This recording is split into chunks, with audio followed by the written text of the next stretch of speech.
Welcome to another video.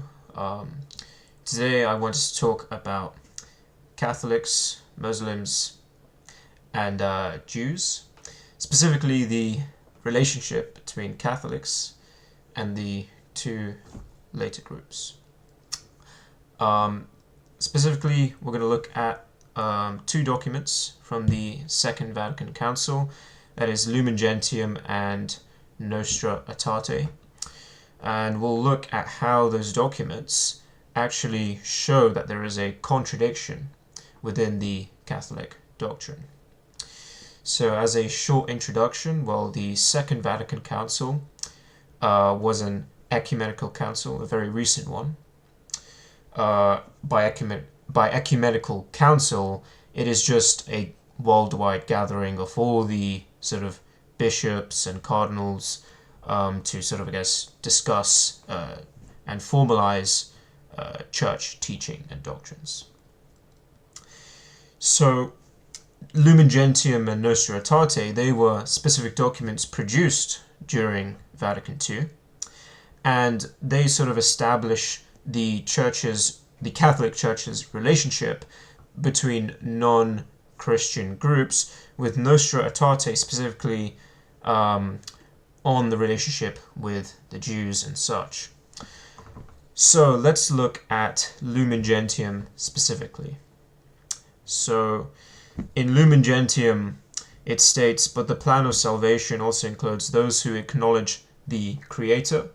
In the first place amongst these are the Muslims, who, professing to hold the faith of Abraham, along with us adore the one and merciful God, who on the last day will judge mankind." So note the specific use of the word adore. Adore the one and merciful God, right? So adoration, as we'll now see, holds a specific meaning within the Catholic Church and most of Christian faith. It is a type of worship that we do. Now, to state that Muslims worship God would mean that they're worshipping the same God as us. And therein lies the contradiction. So first off, let's look at what adoration is, and we'll expand on this point further. So adoration, also known as latria, is the veneration due to God alone. It is given only to God as the Trinity, or one of the divine persons, Christ as God and as man, the Sacred Heart of Jesus, and the Holy Eucharist. We can also see this from the Council of Trent. "There is therefore no room left for doubting that all the faithful of Christ, according to the custom ever received in the Catholic Church, exhibit in veneration the worship of latria, which is due to the true God." So again, worship, adoration, latria, whatever you want to call it, is only for the true God according to the Catholic worldview. So according to this paradigm, worship and adoration can only go to the Trinity, not to the Unitarian God of, according to the Islamic worldview, the Unitarian God that they hold, Allah. So, as I've stated before, herein lies the contradiction. Since Muslims, they clearly deny the Trinity, they see God as just one person, one being, whatever. They deny the Trinity. They cannot worship the Trinity, right? When they do worship to a different God, not to the Trinity. So, when we look back to Lumen Gentium, this statement is false. However, we'll look at what it means, the real, what it means for this statement in context of infallibility and binding statements on Catholics. So, just for some context, Lumen Gentium is what's known as a dogmatic document. So, it's really quite high up in terms of authority on Catholics. It's a authoritative document. However, it is not infallible. So we'll look at that later. What does infallible mean? But it's a specific document that holds a lot of power on Catholics, and it's noted as being binding on Catholics. So if I was a Catholic, if you're a Catholic, you have to follow what this document says, and you have to sort of hold it in your heart. And now we'll quickly look at Nostra Aetate, which sort of repeats this notion again. So they adore the one God. They value the moral life and worship God, especially through prayer, almsgiving, and fasting. So again, adoration, worship, we know what this means for Catholics. This is specific to the Trinity, not to some other God. So again, we find this contradiction being restated. Now, Nostra Aetate is not a dogmatic document. It's sort of lower tiered in terms of authority. However, just like Lumen Gentium, this is still binding. So now let's look at what infallibility is and what it means for Catholics. So Nostra Aetate is titled a declaration, right? That's literally said in the document itself. It is part of the ordinary magisterium, which is authoritative but not infallible, as it does not contain anathemas or any other dogmatic language. So what we mean by dogmatic language are specific phrases and words used, like if a document stated, we declare this, we say this, right? We define this, then that is dogmatic language. So its specific declaration constitutes as dogmatic language, which, as we've seen, Nostra Aetate and Lumen Gentium do not contain in these specific quotes, so these aren't infallible. So as in, the Pope and the Vatican could be wrong on these topics. Now, to sort of restate this position on infallibility, so we can see this from, I believe it was Lumen Gentium itself, a sort of note at the bottom was written stating the Church's position on what constitutes as infallible speech, or ex cathedra as it's known. So the Sacred Council defines as binding on the Church only those things in matters of faith and morals which it shall openly declare to be binding. Okay. The rest of the things which the Sacred Council sets forth, inasmuch as they are the teaching of the Church's supreme magisterium, ought to be accepted and embraced by each and every one of Christ's faithful. According to the mind of the Sacred Council, the mind of the Church becomes known either from the matter treated or from its manner of speaking. So, there we go. There we have the sort of statement there that it's the manner of speaking that leads to ex cathedra or infallibility. And the other statements, so they're not infallible, they're not, specific statements that are never wrong, right? They're not immutable statements, but they're still binding on Catholics. They still, as a Catholic, they have to be accepted and embraced.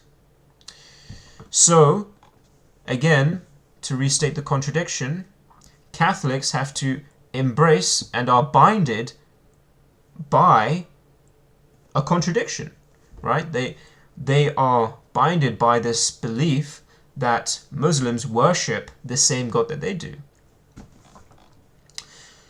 So, and we see in Lumen Gentium, in matters of faith and morals, the bishops speak in the name of Christ, and the faithful are to accept their teaching and adhere to it with a religious assent. This religious submission of mind must be shown in a special way to the authentic magisterium of the Roman pontiff, even when he is not speaking ex cathedra. Okay, so it is submission of the mind. Catholics must submit to these teachings, even if it's not ex cathedra. So all of those quotes that we saw from Lumen Gentium and Nostra Aetate, they must be submitted to. His mind and will in the matter may be known either from the character of the documents, from his frequent repetition of the same doctrine, or from his manner of speaking. So again, it's specific phrases and language used that indicates ex cathedra. So that's sort of one side of what I want to talk today. And just to summarize, Nostra Aetate and Lumen Gentium, two documents from Vatican II, an ecumenical council, state that Muslims worship the same God that Catholics do, right? They state that Muslims worship, and we know that worship from the Catholic worldview means a specific type of worship. Adoration means a specific type of worship only to the Trinity. Worship can only be done to the Trinity, right? However, if these documents state that Muslims worship the same God, then it's false. If Muslims worship the one God, that's false, right? So it's a clear sort of falsehood here, right? But I guess to sort of clear this up, these aren't infallible, right? So while it's a contradiction, it's not an infallible manner of speaking. So the church could, I guess, rescind their doctrine on this, their teachings on this. I'm not sure how that would work. I don't know enough about the inner Catholic Church workings, but since it's not infallible, it's not a system defeater for Catholics, right? It doesn't mean that the whole Catholic system is suddenly, gone like that. So we'll move on to the sort of second part that I wanted to talk about today, which is on specifically Nostra Aetate and its relation with a man known as Jules Isaac. So Jules Isaac was a Jewish-French historian known for his work on Jewish-Christian relations. He was involved in the Salzburg Conference, the second conference of the International Council of Christians and Jews, and he actually met with Pope John the 23rd, which, if we note, convened Vatican II. And he is largely credited with his works inspiring Nostra Aetate. So first off, we'll look at the Salzburg Conference and the involvement of Jules Isaac. So in the Salzburg Conference, the agenda was an inventory of current anti-Semitism in various European countries. So this was straight after World War II. So this was the main topic at hand. The development of practical measures to combat anti-Semitism at all levels of society through short-term strategies or by long-term measures which would obstruct its re-emergence. Third, a contribution to the healing of the Jewish-Christian relationship was to be begun. And specifically, that third agenda will become really notable later on, as we'll see, through Vatican II. One of the products of this conference was known as the 10 Points of Salzburg.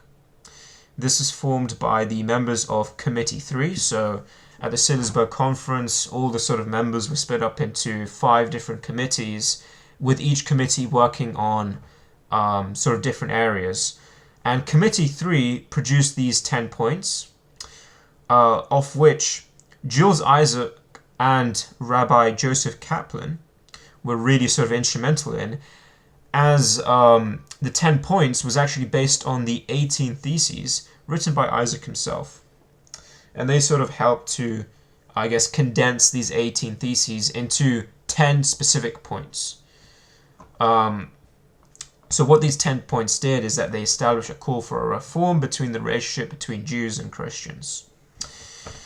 And we'll look at the 10 points here. So remember that one God speaks to us through the Old and New Testaments. Remember that Jesus was born of a Jewish mother of the seed of David, so on and so on. So again, it's sort of restating the relationship between Jews and Christians. And of course, there's the condemnation of any forms of anti-Semitism. Now, we'll look at the meeting of Jules Isaac with Pope John the 23rd. So Jules Isaac writes of his meeting in several notes or a diary, which we have access to today. So he essentially describes his meeting as being quite positive. So in his meeting with the Pope, he attempted to summarize his research into the teaching of contempt and the sort of, I guess, the anti-Jewish teachings within the Catholic and Christian world. And he suggested to the Pope the creation of a subcommittee that would help sort of look into and deal with this teaching of contempt within the Catholic Church. So the Pope responds in positivity to Isaac. Since the beginning of our conversation, I've thought of that. That's a direct quote that Isaac notes from the Pope himself. Isaac also notes that several times during my brief talk, he had shown his understanding and sympathy. And when he asked the Pope if he can carry away a bit of hope, the Pope replies with, "You have a right to more than hope." And we'll see that this actually becomes true, as Nostra Aetate is actually was actually directly influenced by the specific meeting. I think shortly after this meeting, the Pope instructs one of his bishops or cardinals to sort of begin writing this document. Now we'll actually look at Nostra Aetate itself and some specific quotes and see how they were directly influenced by the Seelersburg 10 points, and of course that was influenced by Jules Isaac's writings.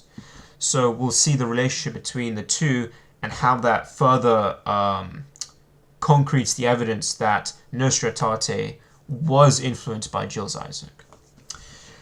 So, what happened in his passion cannot be charged against all the Jews without distinction then and alive, nor against the Jews of today. So that's connected to point 7, which is avoid presenting the past in such a way as to bring the odium of killing the Jews, Jesus upon all Jews or upon Jews alone. So there's that clear connection there.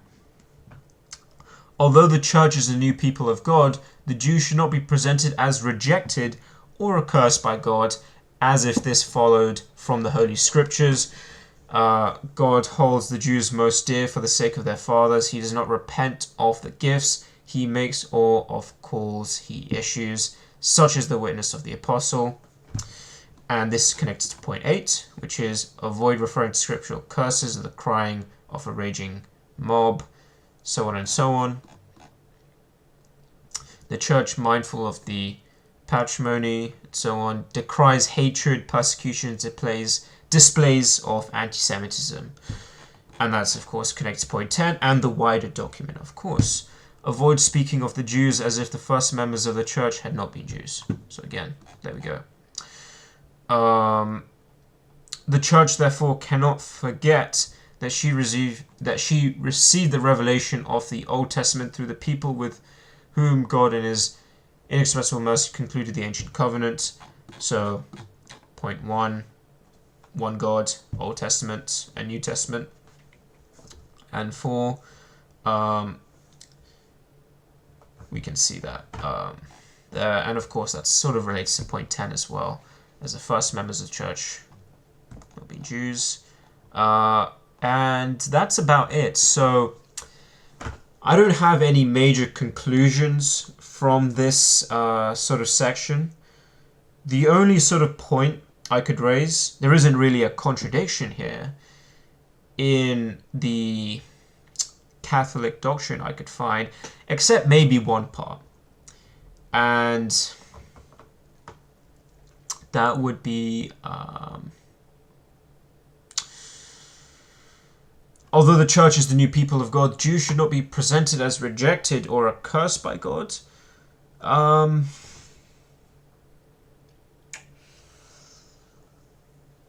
Yes, that's true in a way.